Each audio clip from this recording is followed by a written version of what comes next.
Buffer solution आणि salt hydrolysis याचे questions तुम्हाला कन्फ्युजिंग वाटत आहेत का? तर ते कन्फ्युजिंग वाटण्यामागचे एकच कारण आहे की तुम्हाला एकतर स्ट्रॉंग ऍसिड, वीक ऍसिड यामध्ये कन्फ्युजन आहे, स्ट्रॉंग बेस, वीक बेस यामध्ये कन्फ्युजन आहे.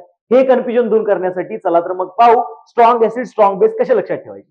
बघा हे काही मी स्ट्रॉंग ऍसिड इथे लिहिलेले आहेत. H2SO4 HNO3, HClO4 HClO3, HCl HBrHI. हे जे स्ट्रॉंग ऍसिड मी तिथे दिलेले आहेत 7, याच्या व्यतिरिक्त जे पण ऍसिड असतील ते वीक ऍसिड असणार आहेत, असं आपल्याला लक्षात ठेवायचं आहे.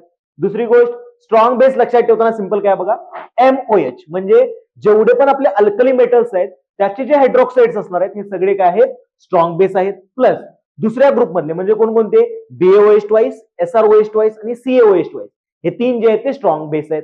याच्या व्यतिरिक्त जे तुम्हाला भेटतील ते सगळे काय असणार आहेत, वीक बेस असणार आहेत. सो तुम्हाला फक्त काय लक्षात ठेवायचं, स्ट्रॉंग ऍसिड आणि स्ट्रॉंग बेस याच्या व्यतिरिक्त जे असणार आहे ते सगळं काय असणार आहे, वीक असणार आहे. तर आपण याच्या पुढे बफर सोल्युशन आणि सॉल्ट हायड्रोलिसिसचे क्वेश्चन करणार आहे.